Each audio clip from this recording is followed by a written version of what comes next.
사연을 읽어볼게요. 안녕하세요. 10월 결혼을 앞둔 27살 예비 신부입니다. 정말이지 결혼 준비에 있어 하나부터 10까지 본인 입맛대로 하려는 예비 시모 때문에 너무 힘이 들어 글을 적어봅니다. 저희 커플은 연애 5년 차이고요. 남친은 31살입니다. 대학 때 복학한 남친을 그저 수업 같이 듣는 선후배 사이로 지내다가 사귀게 되었어요. 지금껏 큰 싸움 없이 알콩달콩 잘 지내다 올 초 남친의 프로포즈로 결혼을 준비하고 있습니다. 졸업하고 둘 다 무리 없이 졸업 전 바로 취업이 되어서 금전적으로 어느 한쪽 아쉬움 없이 불편함 없이 지냈고, 공평한 것이 좋아서 제가 먼저 커플 통장 제안을 해서 매월 같은 금액 입금 후 이용하고 있습니다. 기념일이나 서로의 생일 같은 날에 한쪽이 부담을 할 때도 있었습니다만, 남친이 제게 이벤트를 해주면 전 답례로 선물을 준비한다던가 하는 식으로 지금까지 상대를 위해 사용한 금액은 큰 차이가 없습니다. 제가 모은 결혼자금은 1억 4천가량으로 제가 대학 시절부터 모은 돈과 취업 후 저금한 돈, 제가 장학금을 받고 학교에 다녀서 부모님께서 한 학기당 300만원씩 주신 것을 모은 돈을 전부 합하여 7천이 조금 넘고, 7천은 부모님께서 제가 어릴 때부터 결혼자금으로 모아주신 돈입니다. 남친과 저희 집안은 비슷한 수준으로 양집안 모두 부모님이 노후 준비를 해놓으셨기 때문에 각 집에 30만원씩 드리기로 이미 남친과는 합의를 했고, 명절이나 생신 때는 50만원과 10만원 상당의 선물로 얘기해놓은 상태입니다. 남친은 지금까지 모은 돈이 4천이고 1억은 시댁에서 도움 주기로 했다고 합니다. 남친이 군대 제대하고 복학 전 유럽 여행도 하고 취업하고 차도 구매해서 저보다 모은 돈은 적습니다. 연봉은 같은 시기 비슷한 수준의 회사에 입사했으나 남친이 진급이 빨라서 저보다 700만원 정도 높습니다. 제가 이렇게 저희 사정을 자세히 늘어놓는 것은 절대 저나 저희 집안 예비시댁에 비해 꿀리지 않고 저 남친에 비해 부족하고 못난 사람 아니라고 속상한 마음에 늘어놓는 겁니다. 저희 예비시모께서는 제가 탐탁지 않으신가 봅니다. 결혼 준비에 있어서 하나부터 10까지 트집을 잡으세요. 이유는 알 것 같습니다. 저희 아버지는 30여 년 전 엄마와 결혼하실 때도 예단 예물 없이 함도 직접 짊어지고 들어와 스스로 밥 깨고 하셨답니다. 지금이야 이렇게 하는 분들도 많지만 저 시대에는 정말 드물었죠. 다행히 저희 외할아버지도 허례허식을 싫어하시고 당시 외가친과 두 집안 모두 집안 사정이 어려울 때라 정말 결혼식, 신혼여행, 각 부모님께 약수한 선물 이렇게만 하시고 결혼 반지도 하지 않으셨다고 합니다. 아버지는 제가 고등학교 시절부터 저에게 예단, 예물, 사람들 불러 모아서 함드리고 하는 것은 허례허식이다. 너 결혼할 집에서 그런 거 따지는 집안이면 난 싫다. 하시던 분이십니다. 정말 다행히도 예비 시부께서도 저희 아버지와 생각이 같으셔서 상견례 날 두 분이 의기투합하시어 예단 없이 예물은 신랑 신부 결혼 반지만, 집 혼수 식장 등은 반반 부담으로 얘기를 끝내시고, 예비 시부께서 기분이 좋으셨는지 상견례 자리에서 신혼여행 비용은 본인이 대시겠다 하셨습니다. 신혼여행은 내가 쏜다. 저희 아버지는 그럼 그 외 자잘한 것들은 해주신다고 저희들이 준비한 자금은 집 준비와 혼수, 결혼반지 구매 등으로 사용하라고 하셨습니다. 자잘한 건 내가 쏜다. 물론 예비 시모와 저희 엄마는 불만이 있으셨지만 두 아버지들이 나서서 말씀하시니까 그 자리에선 그렇게 이야기가 끝이 났고, 저희 엄마는 나중에 저에게 나도 그렇게 결혼했지만 넌 잘해주고 싶었는데 속상하다 라고 하셨지만, 예비 시모는 그 정도가 아니셨는지 그 후로 사사건건 트집을 잡고 저를 괴롭히십니다. 우리 집에서는 1억을 지원하는데 왜 너희 집은 1억을 안 하냐? 왜 집을 성남에다 얻냐? 왜 식장을 서울에서 하는 거야? 금반지나 하지 다이아는 왜 하냐? 신혼여행은 제주도 나가지 해외는 왜 가냐? 아주 끝도 없습니다. 해명을 하자면 저희 집에서 1억이 아닌 7천을 준비해 주신 이유는 남친이 4천을 모았고 집안에서 1억을 보태 1억 4천을 준비했고 전 7천을 모았기 때문에 집안에서는 7천만원 지원해 주시는 겁니다. 이 부분은 남친이 어머님께 잘 말씀드렸고, 예비 시부께서도 새애기가 어린데 돈은 착실히 모았다며 흐뭇하다 해주셨습니다. 아주 흐뭇하다. 집을 성남에 얻는 이유는 출근하기 쉬워서입니다. 둘 다 직장이 서울역 부근에 있기 때문에 성남에서는 중앙버스 차선을 이용하면 1시간이 채 걸리지 않고 출근할 수 있고 차편도 많고 배차 시간도 매우 짧습니다. 또 저희의 결혼자금을 합치면 3억 조금 안 되는데 그 정도면 큰 평수는 아니지만 아파트를 전세로 들어갈 수 있을 것 같았어요. 하지만 시모는 너네 친정이 성남이기 때문에 성남에 살고 싶어 하는 거 아니냐? 안 된다. 우리 집 근처에 집 없고 차 타고 다녀라. 라고 하십니다. 시댁은 수원에 있습니다. 제가 수원에 살지 않아 버스 노선을 잘 모르지만 남친 말로는 차편이 좋지 않다고 하고 남친이 수원을 안 좋아합니다. 또 남친이 차가 있기는 하지만 기름값도 비싸고 버스 타고 다니는 게 편하다며 잘 타고 다니지 않습니다. 또한 수원에서도 전세를 구할 수 있지만 출퇴근하기도 불편하고 솔직히 다 떠나서 수원에 살기 싫고 친정 곁에 있고 싶은 마음도 큽니다. 예비시모께서는 아이를 낳아도 맡길 생각은 하지도 말아라. 너네 이만큼 키웠으면 나 할 만큼 했다. 라며 이미 선을 그으셨고 저희 엄마는 너가 애기만 낳으면 유모차도 사주고 카시트도 사주고 주말마다 봐줄 테니 둘이 데이트도 다녀라. 너는 낳기만 해라. 라고 하시고요. 그러면 당연히 친정 옆에 있고 싶지 않겠어요? 남친이 성남은 본인이 정했고 출퇴근도 성남이 편하고 우리 나름대로 열심히 준비하고 있으니 도움 줄 거 아니면 제발 신경 쓰지 말라고 잘라서 말하자 어머님께서 본격적으로 화가 나셨나 봅니다. 이때부터 사사건건 전화로 진행사항 확인하면서 절 못살게 굴어요. 결혼 예물은 따로 없이 결혼 반지만 맞춥니다. 1캐럿 다이아로 그동안 5년간 교제하며 단 한 번도 커플링을 하지 않았기 때문에 제가 결혼 반지는 제대로 하자 제안했고 남친도 동의했습니다. 비용은 마찬가지로 같이 부담합니다. 어머님은 예단도 안 하는 것들이 무슨 다이아를 맞추냐? 시장에서 금반지나 해라. 라고 합니다. 남친은 어머님이 그냥 심통 부리는 것이니까 신경 쓰지 말라고 해요.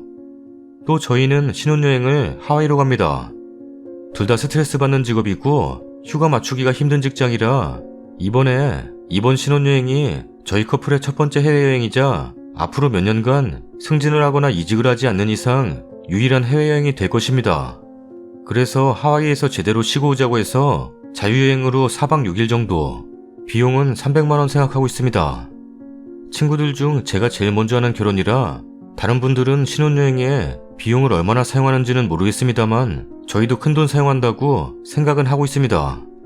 하지만 일생에 한 번뿐인 신혼여행이고 당분간 해외여행을 갈 상황이 안 되어서 이번에 제대로 다녀오고자 하고 있습니다. 하지만 예비시모께선 네 시아버지가 비용 부담하는 거 뻔히 알면서 참 정신이 없다. 주제도 모르고 해외는 무슨 해외냐? 제주도나 다녀와. 랍니다. 하지만 예비시부께서 신혼여행비를 대주시는 대신 저희 아빠도 스드메 비용 약 300만원가량을 부담하십니다. 예비시모는 그걸 알면서도 스드메는 더 좋은 걸로 해야 한다면서 더 비싼 것을 요구하십니다. 사실 스드메 300만원이면 결코 저렴한 패키지는 아니라고 생각합니다. 또한 예비시부께서 부담해주시는 비용은 비행기와 숙소이고 나머지는 저희 커플이 부담할 것이기 때문에 실제 예비시부께서 부담하시는 비용보다 저희 아빠가 부담하시는 비용이 더 큽니다. 식장 문제. 저와 예비신랑의 직장, 출신 대학, 각 아버님들이 다니셨던 직장이 모두 서울입니다. 각 지방에서 올라오시는 친척분들을 제외하면 대부분이 서울 또는 수도권에서 오시는 하객분이라 서울로 예식장을 잡고 계약금만 걸어놓은 상태입니다. 시모는 수원에서 식을 올리라고 하십니다. 정말 답답합니다. 특별한 이유도 없으십니다. 그저 억지입니다. 수원이 좋다. 남친은 신경 쓰지 말라고만 하고 도가 지나치다 싶을 땐 본인 어머니께 화만 내고 적절한 중재를 못 해주는 것 같아서 속상해요. 제가 봤을 땐 어머님께서 지금 섭섭해서 계속 억지 트집을 잡으시는 것 같은데 남친이 그걸 몰라주고 화만 내니 정도만 더 심해질 뿐입니다.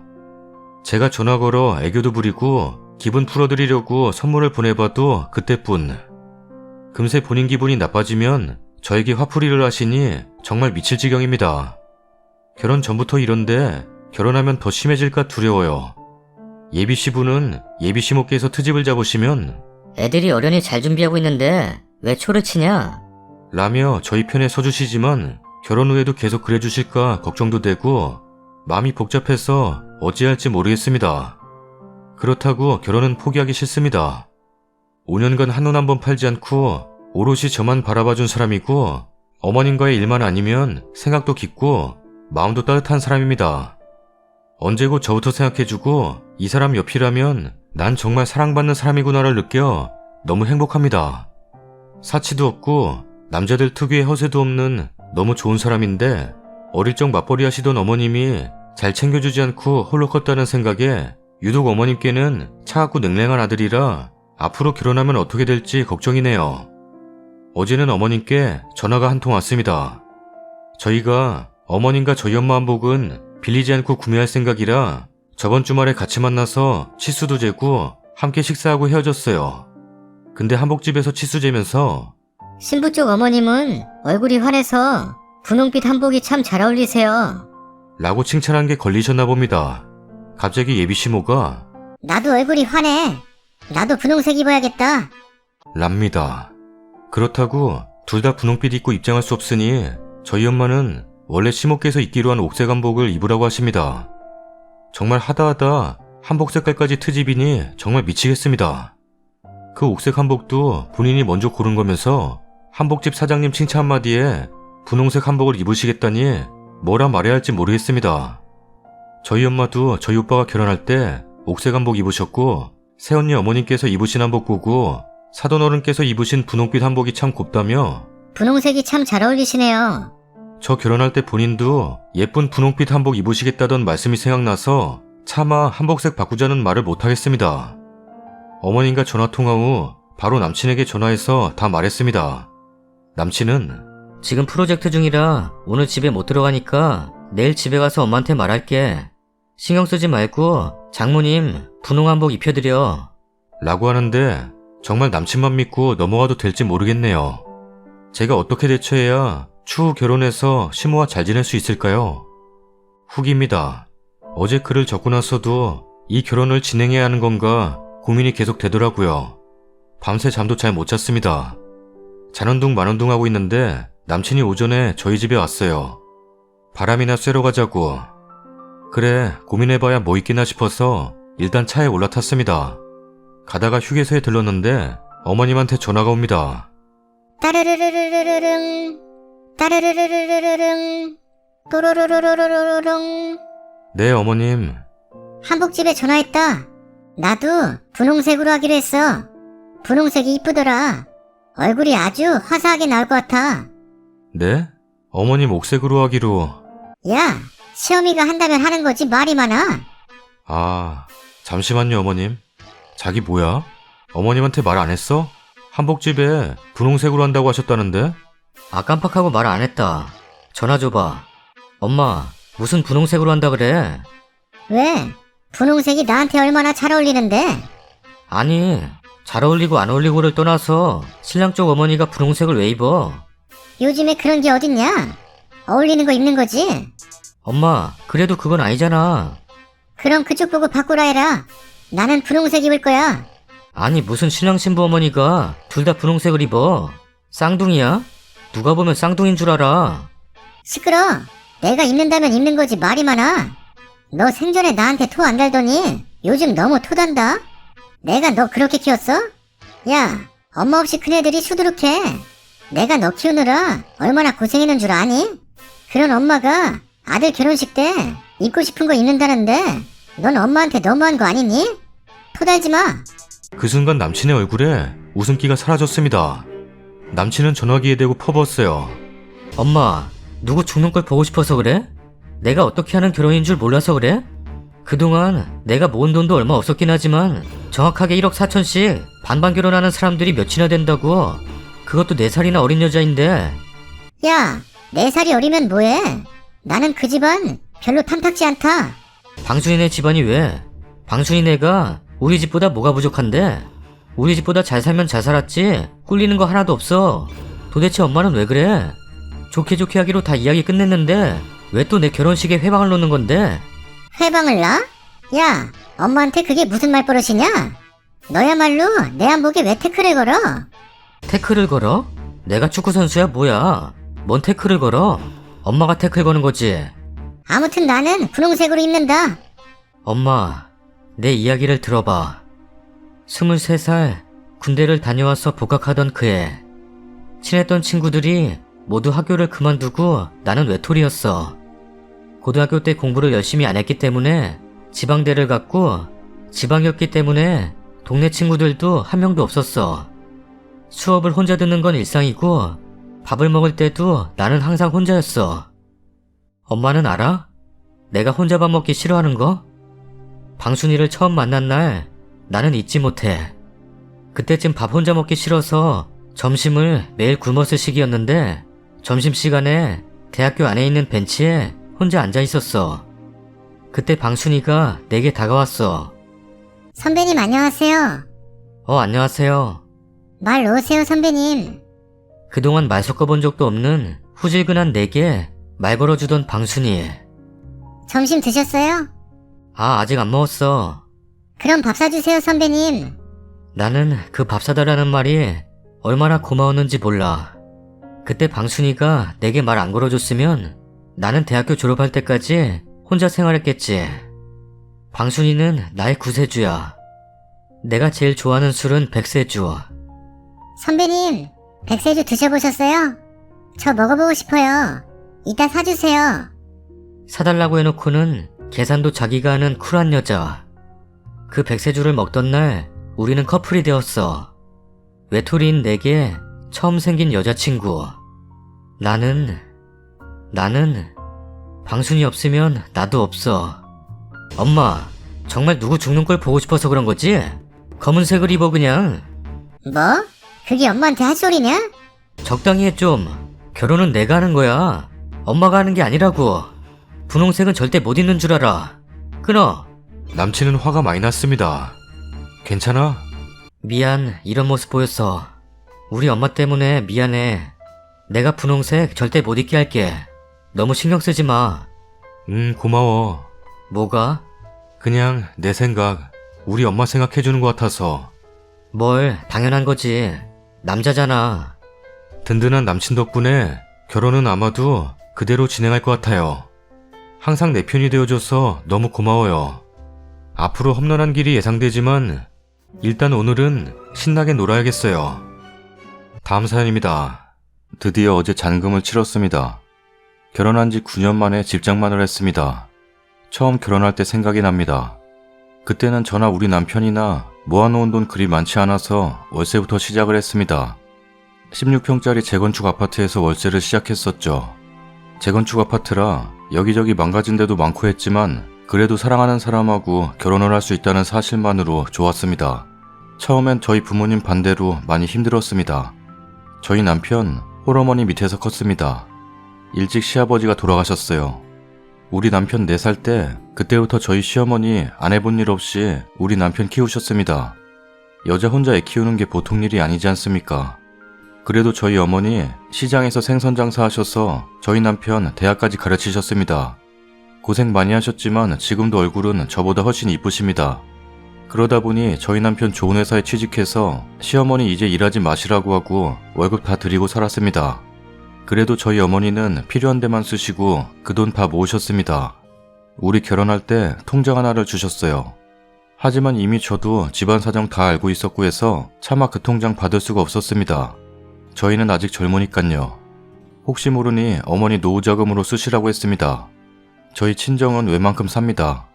그래서 계속 반대를 하셨습니다. 홀어머니의 가난한 게 이유였죠. 그 마음 이해합니다. 곱게 키운 딸 좋은 집에 시집가서 편하게 살길 바라는 부모 마음, 그건 어느 부모님이나 마찬가지입니다. 반대하는 결혼을 했습니다. 식장에서도 저희 친정엄마, 시어머니와 눈도 안 마주칠 정도였습니다.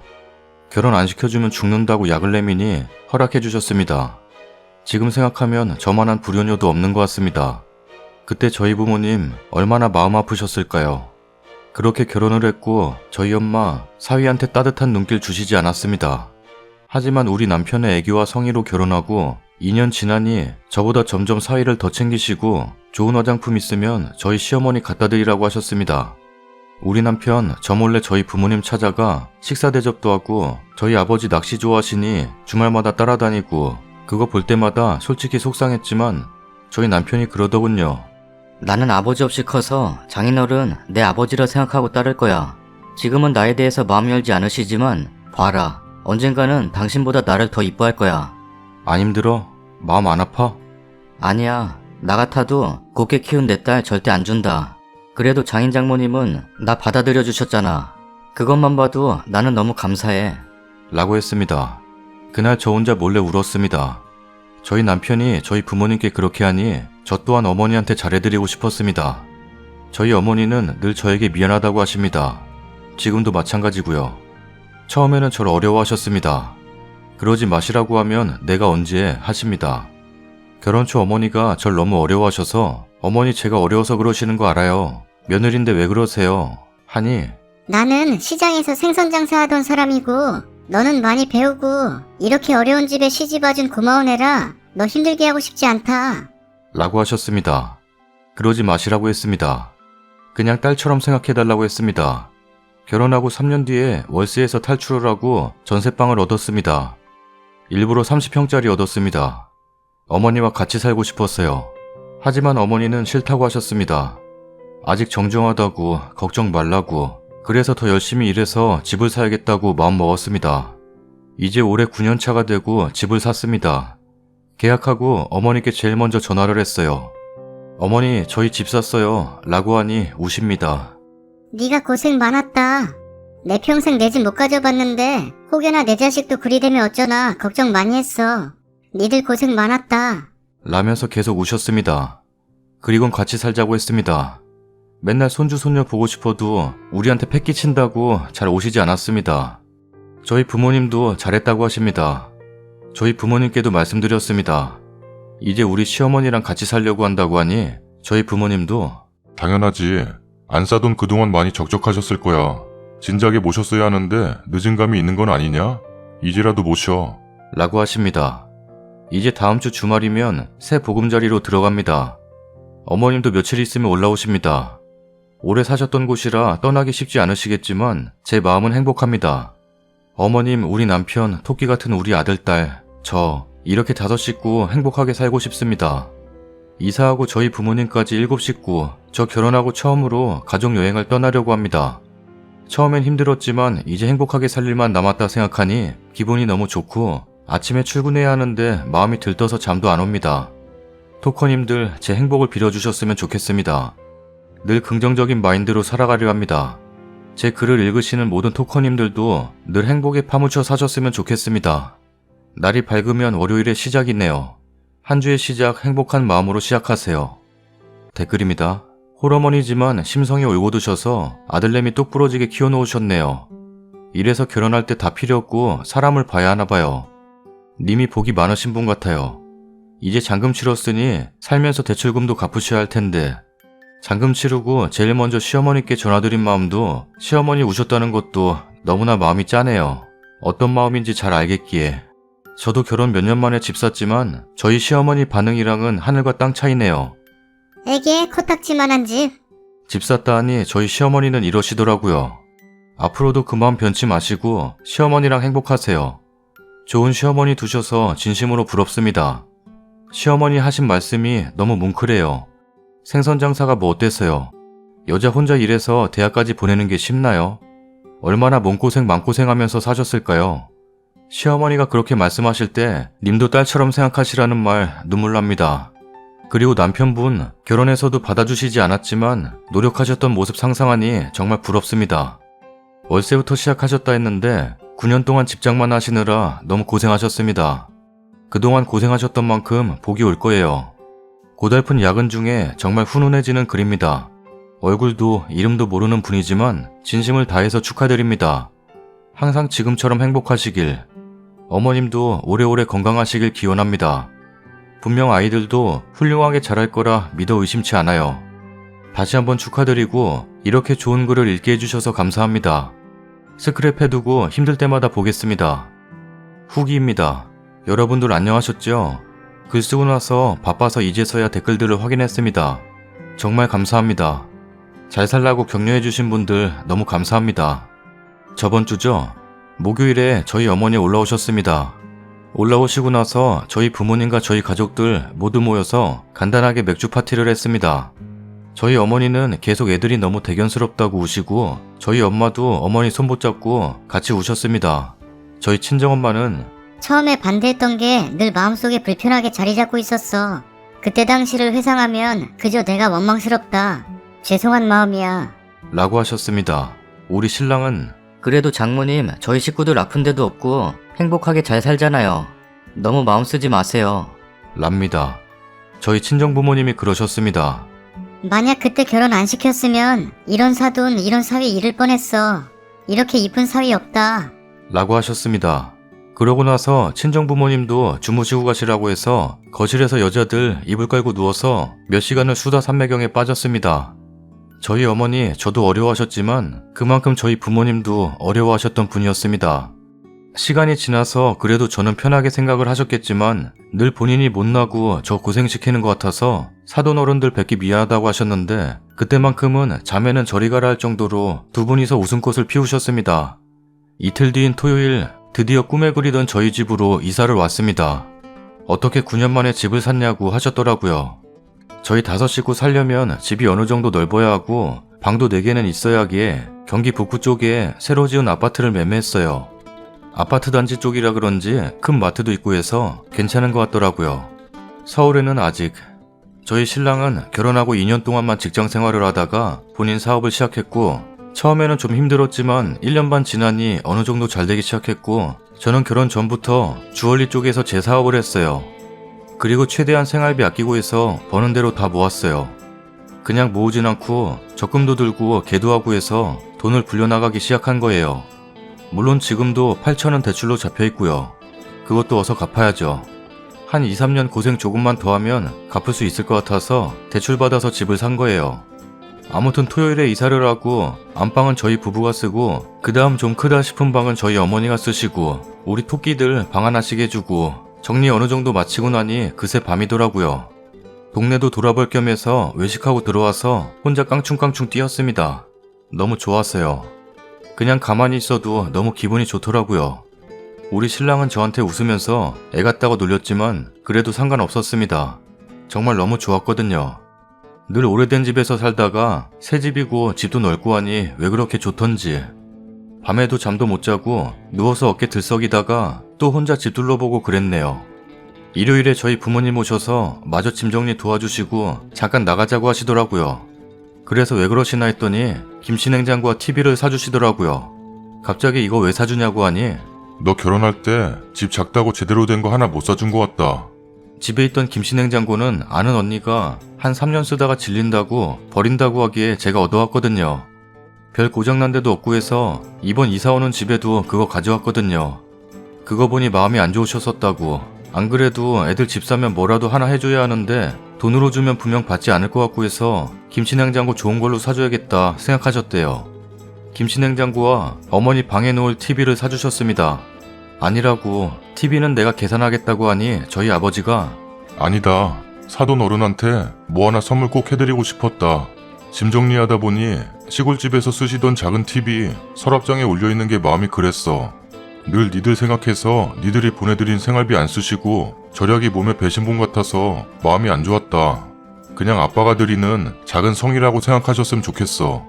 더 좋은 거 해드리고 싶은데 말씀드리면 괜찮다고 하실 것 같아서 일단 눈에 보이는 걸로 하는 거니 불편하게 생각하지 않았으면 좋겠다.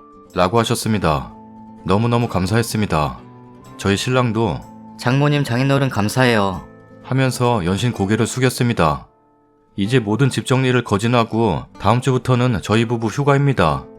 다음 주 수요일부터 휴가라서 2박 3일로 제주도를 가기로 했습니다.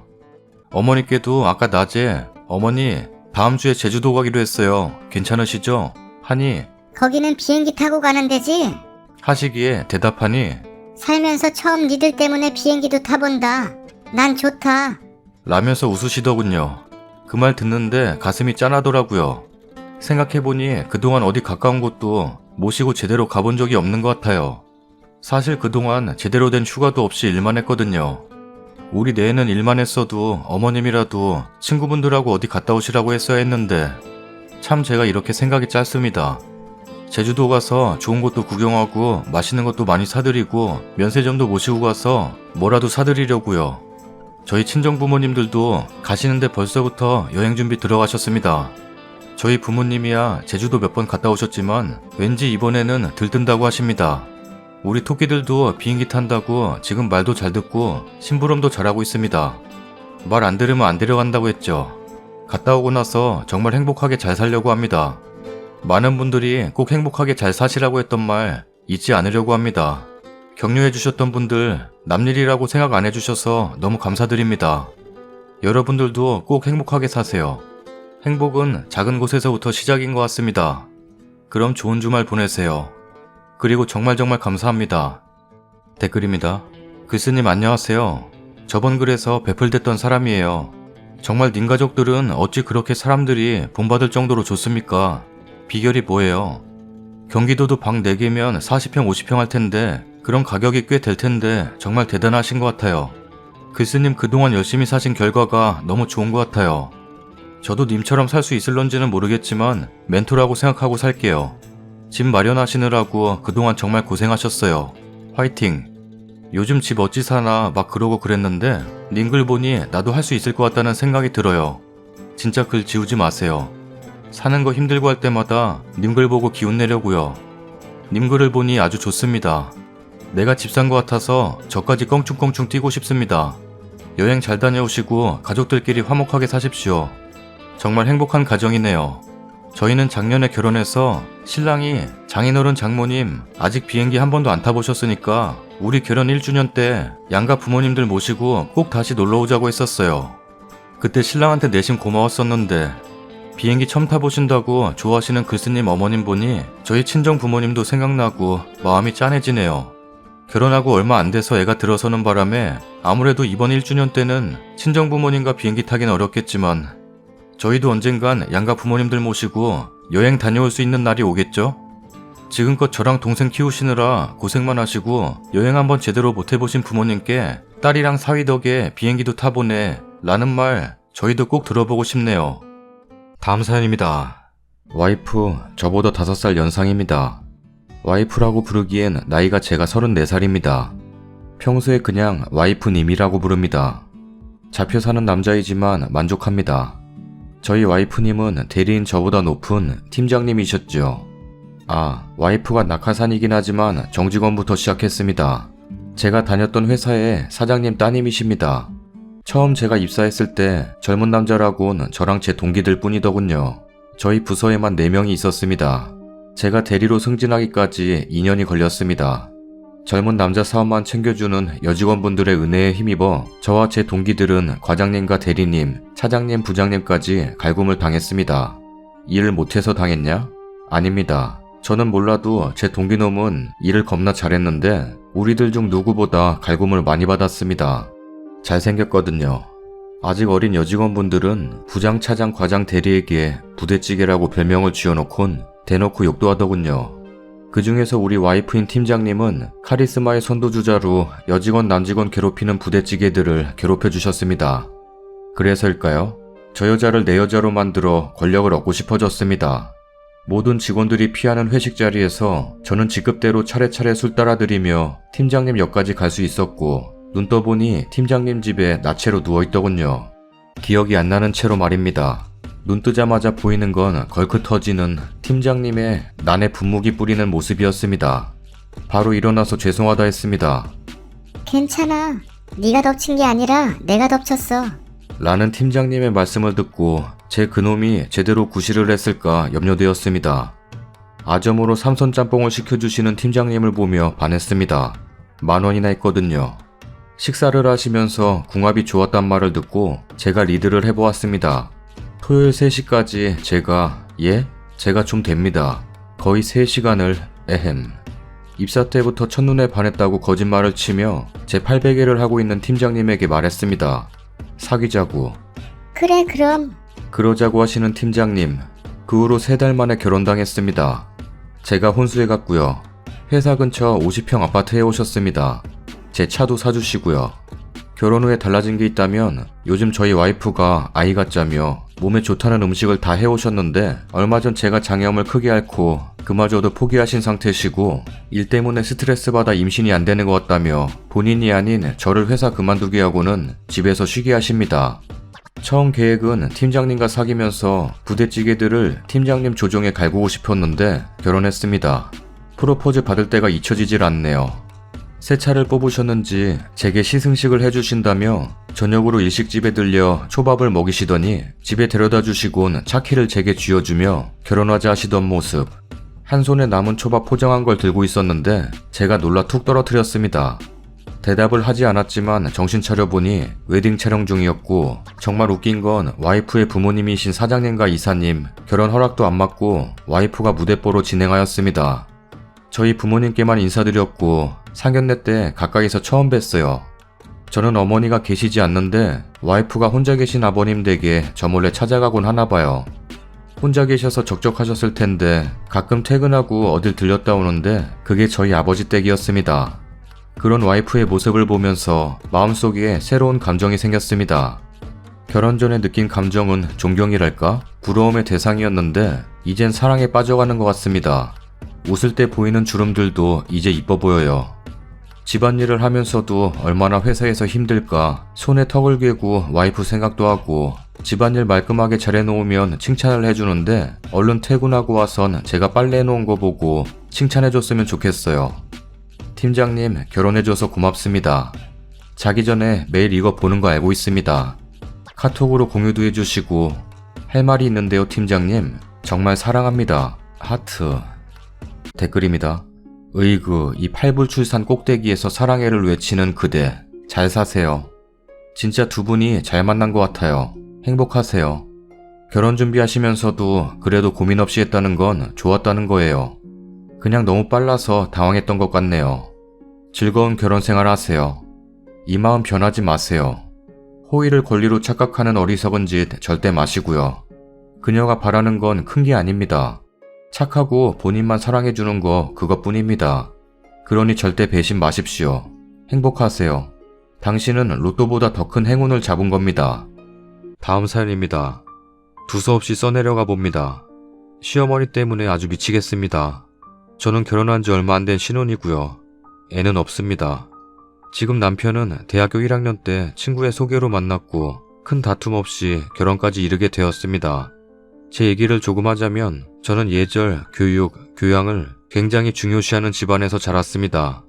종갓집의 규모는 아니지만 저희 친가는 제가 어렸을 때부터 지금까지 제사도 다 격식 차려서 했어요. 할아버지를 비롯한 할아버지 형제들, 사촌들까지 모여 명절을 지내곤 했습니다. 어렸을 때부터 예의범절에 대한 교육을 많이 받았어요. 지금은 자사고니 뭐니 다양한 고등학교들이 있지만 저 때만 하더라도 몇 없던 외고 졸업했습니다. 대학은 서울에 있는 이름되면 알만한 대학 졸업했고요. 4학년 때 교수님과 지인 추천으로 복지 좋은 외국계 기업 인턴십을 한 적이 있었고, 그게 2년이 되어 그 회사에 취직해서 지금까지 일하고 있어요. 제 스스로 자존감도 어느 정도 있는 편입니다. 근데 시어머니는 정말 저를 깎아내리려고 태어나신 분 같습니다. 진짜 이런 사람이 존재할 수 있나 싶어요. 하루라도 저를 갈구지 않으시면 입안에 가시라도 돋나 봅니다. 상견례도 당연히 했고 제가 남편과 만난 기간이 꽤 길다 보니 결혼 전에 뵙기도 참 많이 배웠습니다. 그땐 전혀 몰랐죠. 시어머니가 이런 분인 걸 진작에 알았더라면 솔직히 결혼 다시 고려했을 것 같네요. 제 남편이 1살 나이가 많은데 아직까지도 오빠라고 부릅니다. 예전에 대학 졸업하기 전에는 오빠랑 데이트하려고 도시락이라도 싸면 자그맣게 오빠 부모님 드리라고 준비해서 오빠 편에 전해준 적도 있고, 대학교 2학년 겨우 21살이던 시절에 지금의 시아버님이 잠깐 병원에 입원했을 때 병원 음식 맛없다고 오빠 편에 열심히 도시락 전달시키기도 했습니다. 대학 졸업쯤에서 잠깐씩 식사 자리도 같이 했었고, 결혼 1, 2년 전에는 오빠 없이도 시부모님을 만날 정도로 왕래가 있었습니다. 특히나 시아버님이 저를 정말 귀여워해 주셨는데, 시아버님께서 저 회사 마칠 시간에 맞춰 근처로 오셔서 둘이 저녁 먹은 적도 몇 번 있었습니다. 그때 시어머니는 만날 때마다 제 칭찬하기 일쑤였고, 저 역시 여기저기에 우리 시어머님 너무 좋다고 자랑했었습니다. 결혼 전날까지 결시친 판 봤었는데요. 못된 시어머니 얘기 같은 거 읽으면서도 전 좋은 시댁 만나서 너무 행복하다고 생각했습니다. 그런데 시어머니가요, 일단은 학벌 서열 같은 게 굉장히 세십니다. 근데 정작 본인은 전문대 나오셨어요. 뭐 주변에 지방대 출신이 있다 하면 깎아내리기 바쁩니다. 정말 사람 취급도 안 하는 수준? 근데 제 남편도 저보다는 안 좋은 대학 출신이에요. 물론 그 학교가 공대가 세고 오빠가 공대 출신이라 취업도 잘 되고 했지만 어쨌든 그런 걸 다 제하고서도 저보다는 학벌이 낮아요. 그런데 어머님은 본인 자식 학벌은 생각도 안 하면서 남 학벌을 엄청나게 깎아내려요. 저희 엄마가 서울 4년제 대학 졸업에 보건교사이신데 그 정도면 괜찮은 직업 아닌가요? 그런데 저희 엄마 직업과 학벌을 깎아내리시는 거예요. 그것도 제 앞에서. 저는 어머님이 전문대 출신인 거 모르고 하도 어이가 없어서 그 얘기 듣고 어머님은 어디 졸업했냐고 물어봤다가 삐지셔서 한동안 연락 없었던 적도 있어요. 본인 학벌 얘기하면 조용해지면서 왜 남 학벌은 그렇게 까는지. 근데 이건 약과예요. 시어머니는 아들을 사랑해요. 뭐 자기가 낳고 키운 자식이니 당연한 건데 정말 도가 지나칠 정도인 거예요. 그런 환경에서 오빠가 마마보이 아닌 게 신기할 정도. 오히려 오빠는 엄마를 귀찮게 생각해요. 오빠가 어머님 하나하나 상대를 안 해주니 저를 자꾸 늘어지시네요. 일단 저희 집 비밀번호를 알고 계시고 자주 랜덤하게 들리세요. 비밀번호는 처음에 알려드렸다가 막 오시길래 바꾸고 안 알려드렸는데 저랑 오빠랑 주말 이용해서 당일치기로 여행 갔다 온 사이에 그때 집에 오셨다가 못 들어가신 적이 있었어요. 저희한테 전화를 하셨는데 그때 한창 수상 스포츠 같은 거 하느라고 전화를 못 받았거든요. 보통 아들 집 왔는데 사람 없는 거 같고 전화 안 받으면 집에 돌아가는 게 정상이잖아요. 근데 거기서 계속 기다리신 거예요. 저희가 거의 12시 넘어서 왔는데 그때까지 몇 시간을 문 앞에 앉아 계신 거예요. 원래 당일치기 여행도 아니었는데 수상 스포츠 하고 나서 부재 중에 어머님 떠있길래 전화했더니 왜 집에 없냐? 나 너네 올 때까지 기다린다. 소리치고 전화 끊은 후 걸어도 안 받으셔서 설마 하면서 집 갔더니 진짜 앉아 계시대요. 진짜 깜짝 놀랐습니다. 차라리 비밀번호 알려달라고 하셔서 들어가 계시던가. 저희 보자마자 저한테 일하느라 바쁜 애를 어딜 끌고 돌아다니냐? 라면서 노발대발 하시는 거예요. 주말인데. 그때 난리치면서 비밀번호 알려달라고 해서 어쩔 수 없이 알려줬어요. 그것도 오빠가 화내고 대문 앞에서 어머님이랑 싸우려 하길래 제가 어거지로 알려주고 달래드린 거거든요. 하도 오빠가 일 없으면 찾아오지 말라고 하니까 어머님이 그 다음부턴 반찬을 가져다 준다는 명분으로 집에 와요. 반찬을 갖고 오는 건 맞아요. 그러면서 저한테 우리 아들은 내가 한 반찬만 먹는다. 근데 오빠는 제가 차려준 거 잘 먹거든요. 그래서 어머님한테 매번 가져다 주시는 거 수고스러운데 안 그러셔도 된다고, 오빠 제가 차려주는 것도 잘 먹는다고, 저희 잘 먹고 사니 걱정하지 말라고 했는데 거기서 화가 났나 봐요. 나중에 일 마치고 집에 와서 오빠가 저녁 차려준다고 왔다 갔다 하더니 저한테 예전 김치 다 먹었냐고 묻더군요. 친정엄마 김치가 맛있어서 김치는 거기서 얻어먹거든요. 근데 그게 없다는 거예요. 그래서 냉장고를 자세히 보니 친정엄마 반찬은 물론이거니와 제가 하는 반찬 같은 게 하나도 없고 죄다 시어머니 반찬. 혹시나 싶어 음식물 쓰레기통 열어보니 원래 반찬들이 섞여서 들어가 있더라고요. 기가 차서 말도 안 나왔습니다. 또 자식 문제로 트러블이 있습니다. 저는 제가 하는 일이 좋고 임신한다고 차별할 회사도 아니지만 일단 제가 자녀 계획이 없어요. 신혼도 더 즐기고 싶고 나이가 많은 것도 아니라 임신하는데 압박을 안 받습니다. 오빠도 좀 더 진지하게 아이를 낳고 기를 부모가 될 책임감이 깊어졌을 때 가지자고 했어요. 그런데 결혼 초반엔 시어머님이 아이를 가지라고 난리를 치시더라고요. 오빠가 뭐라고 하니까 저한테만 문자로 자기 친구 손자라면서 애기 사진을 하루에도 몇 개씩 보내면서 너도 갖고 싶지 않냐? 혹시 피임하냐? 라고 계속 물어봅니다. 그리고 자녀 계획이 없다는데도 자꾸 애기 신발이나 모빌 같은 걸 사다가 집에다 가져다 놓으세요. 한동안 그러시더니 제가 완강하게 나오니까 계획을 바꾸셨습니다. 임신을 하지 말래요. 부부 일이 어떻게 될지 모르는 거고 나중에 니네가 이혼할 수도 있는데 애가 딸리면 어쩌냐? 라는 겁니다. 진짜 사상이 이상해요. 그리고 저한테는 전화로 네가 내 아들보다 딸리는데 애 잘못 가졌다가 네 열성 유전자만 물려받으면 어쩌냐? 우리 귀한 아들 씨는 함부로 받냐? 등등 미친 소리를 해대셨습니다. 저는 빡쳐서 오빠한테 그대로 얘기했는데 오빠 앞에선 나 몰라라 하십니다. 진짜 녹음이라도 들려주고 싶은데 통화할 땐 녹음이고 뭐고 생각도 안 났어서 증거를 못 남겼습니다. 오빠는 제 말을 믿긴 하는데 시어머님이 하도 잡아떼시니까 제가 다 민망하게 모르쇠로 일관하시더군요. 게다가 제 물건을 한두 개씩 훔쳐가십니다. 오실 때마다 그러는 것 같아요. 예전에 시누이가 화장품 훔쳐간다는 판을 읽은 적이 있는데 시누이는 그렇다 치고 시어머니는 대체 왜 그러는지 모르겠습니다. 비싼 것만 훔쳐가는 것도 아니고요. 그냥 훔쳐가는데 이의를 두시는 것 같아요. 전 아직 주름 개선 화장품 같은 걸 쓰지 않습니다. 그리고 로드샵 제품들도 몇 가지 쓰기는 합니다. 전에 출장을 갔다가 립스틱이 없어 길가에 있던 비욘드 립스틱을 사서 사용한 적이 있습니다. 아시는지는 모르겠는데 되게 아기자기하고 약간은 유치하게 생긴 립스틱입니다. 그때 급하게 쓴 후로는 사용한 적이 없어 화장대 한 구석에서 굴러다니던 거였습니다. 없어진 줄도 몰랐는데 나중에 시댁 갔을 때 시어머니 화장대에서 봤어요, 그걸. 진짜 기분 이상하더라고요. 파우치를 통째로 들고 가는 것도 아니고 주로 립스틱 같은 걸 가져가십니다. 언제는 옷도 가져가신 걸 봤어요. 사이즈도 다를 뿐더러 어머님이 절대 입을 일 없는 셔츠와 치마를 가져가셔서 본인 방에 걸어 놓으셨더라고요. 제가 뭐라고 하니까 옷이 더러워서 세탁하려고 가져왔다. 랍니다. 대체 왜 가져가는 걸까요? 입지도 못할 걸. 이런 건 오빠한테 다 말을 합니다. 그러면 오빠는 도벽 있냐면서 어머님이랑 싸워요. 근데 그럴 때마다 어머니는 약한 척, 피해자인 척 하면서 화장품 같은 건 급해서 쓰다가 본인도 모르게 가져왔다고 그럽니다. 눈물도 그렁그렁 하세요. 진심으로 이상한 사람 같아요. 그럴 때마다 시아버님이 많이 위로해 주십니다.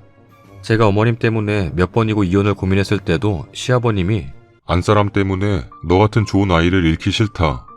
싫어도 최대한 마주치지 말고 살아주면 안 되겠니? 라고 하셨습니다. 전에 시어머니가 제 립스틱이랑 섀도우 같은 거 가져가셨을 때 어머님은 끝까지 자기 거라고 우기셨고 아버님은 자기가 미안하다면서 백화점에서 화장품을 몇십만 원어치 사서 나중에 밥 사주시면서 제게 안겨주시더라고요.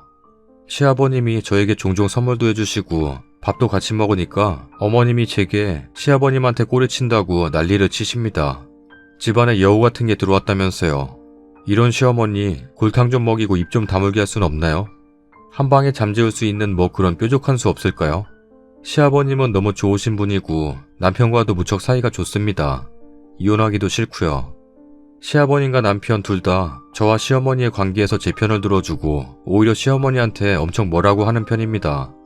근데 그럴 때마다 멈추긴커녕 딱 저만 괴롭힙니다. 악순환이에요. 오죽하면 오빠가 시어머니한테 엄마는 제정신이 아니야. 라고 해도 아들 앞에선 조용히 있다가 저한테 아들 홀린 여우라고 문자하시고 제가 번호도 바꿔봤는데 바꾼 지 하루도 안 돼서 저랑 연결 안 된다고 집에 찾아오셔서 결국 번호 얻어가셨습니다. 진짜 이상한 시어머니예요. 어떻게 해야 될까요? 댓글입니다. 남편이 난리치려고 하면 님이 막잖아요. 왜 막아요? 그냥 냅둬요. 아들이 지 엄마 잡아야죠. 상종하지 마세요. 완전 이상한 아줌마네요. 안방에 비밀번호키 설치해 두셔야겠어요. 남편과 아들 홀린 여우가 쓰는 화장품, 옷 그런 것들이 본인이 사용하면 내게 예전처럼 며느리보다 잘 대해줄까 싶은 심리 같기도 합니다. 다행인 건 참 좋은 시아버님이시네요. 골탕 먹일 방법 같이 찾아드리고 싶네요. 남편은 얼마나 창피할까 진짜. 처음부터 시어머니 통화 오면 녹음 버튼부터 누르세요.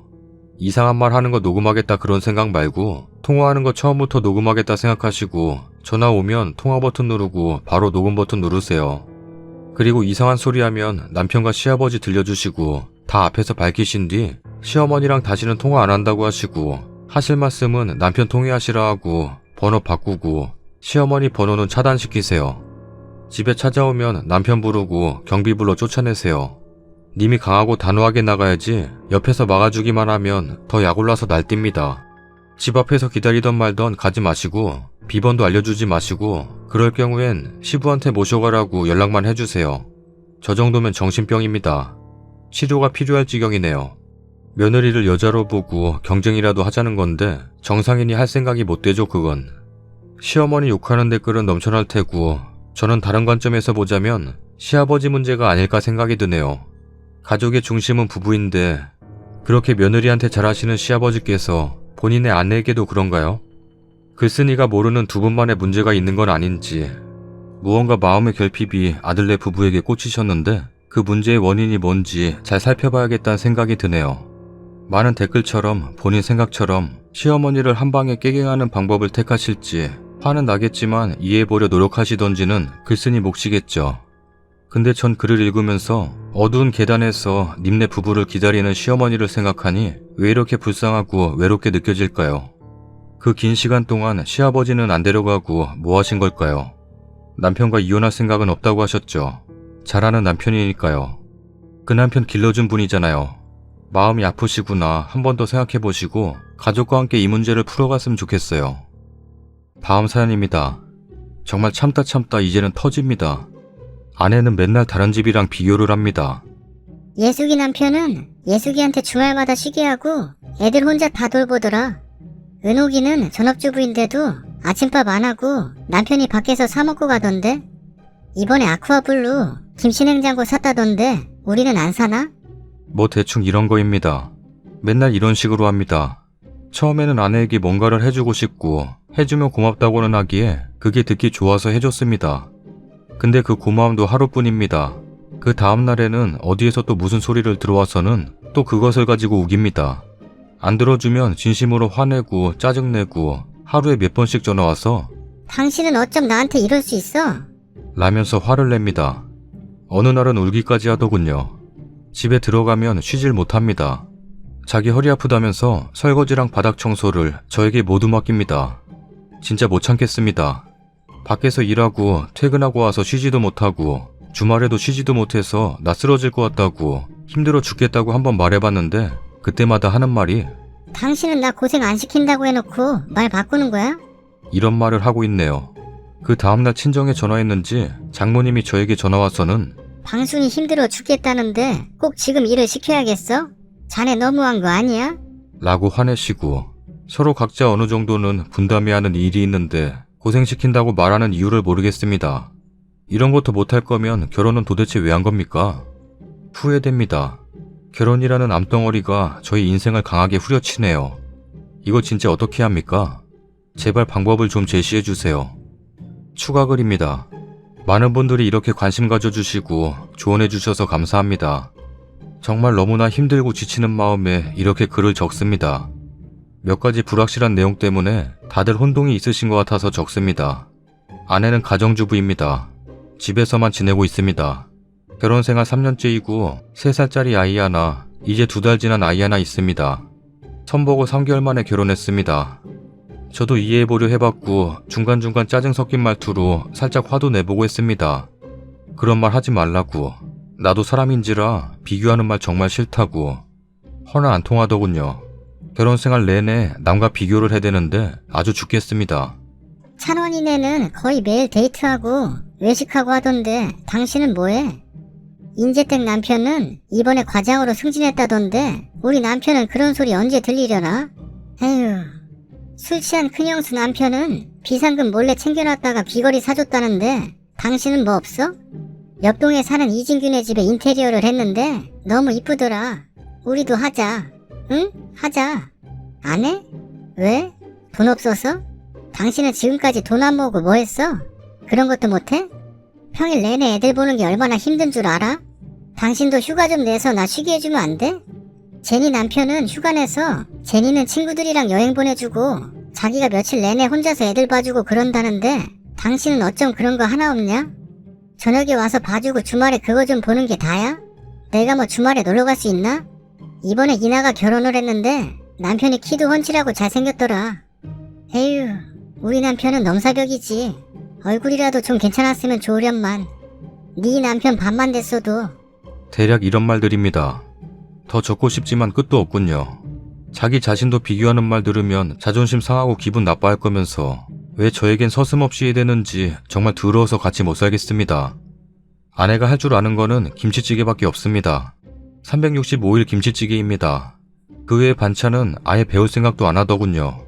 나머지 반찬은 거의 다 제가 하던가 저희 어머니께서 만들어서 가져오십니다. 퇴근하고 집에 들어가면 칼퇴를 하든 야근을 하든 집에 오면 무조건 애들은 저의 몫입니다. 뭐 물론 저도 애들과 함께 하니까 재밌긴 합니다. 근데 집에 가면 애들이 어지러 놓은 것을 아내가 치우질 않습니다. 소파에 누워서 유튜브 썰닭 챙겨보느라 아주 정신이 나갔습니다. 썰닭 그거 뭔 재미로 보는지 모르겠네요. 아무튼 제가 좀 치우고 살라고 하면 아, 하루 종일 애들 때문에 힘들어 죽겠는데 당신이 좀 하면 안 돼? 이럽니다. 아니 하루 종일 애들한테 뭘 신경 썼는지 궁금할 정도로 집안 꼴과 애들의 몰골은 처참하기까지 합니다. 아이가 아침에 옷에 음식물이 묻었으면 제가 퇴근할 때까지 애가 그 음식물 묻은 옷을 그대로 입고 있다면 여러분들은 어떤 기분이 들겠습니까? 집안 청소도 잘 안 해놓습니다. 매번 누가 놀다 갔는지 설거지는 산더미같이 쌓여있고 바닥은 제가 안 닦으면 먼지가 장난 아닙니다. 선반 위는 먼지로 한가득이고요. 또 전화요금은 어찌나 많이 나오는지 하루에 몇 시간씩을 통화하나 봅니다. 그리고 저에게 전화를 걸어서 뭐 해달라 조르기를 시작하죠. 안 당해본 분은 모릅니다.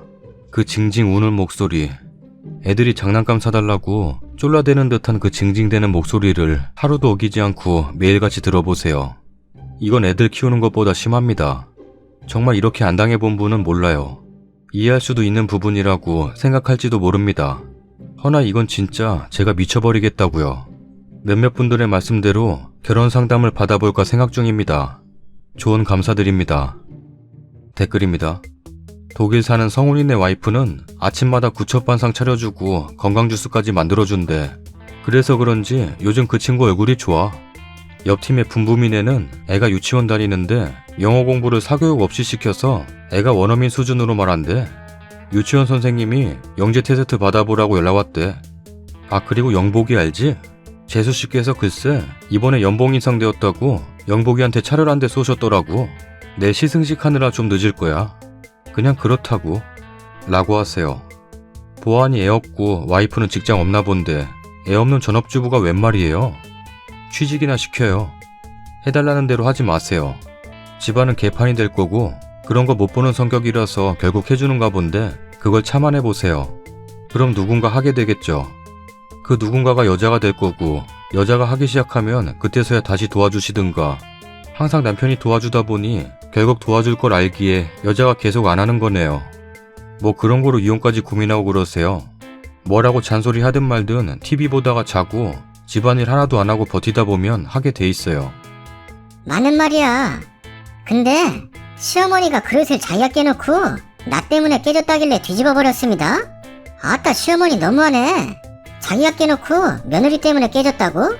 뒤집어 버렸다는데? 이런 재밌는 사연이 있었어? 당장 봐야겠는데? 지금 봐야겠다.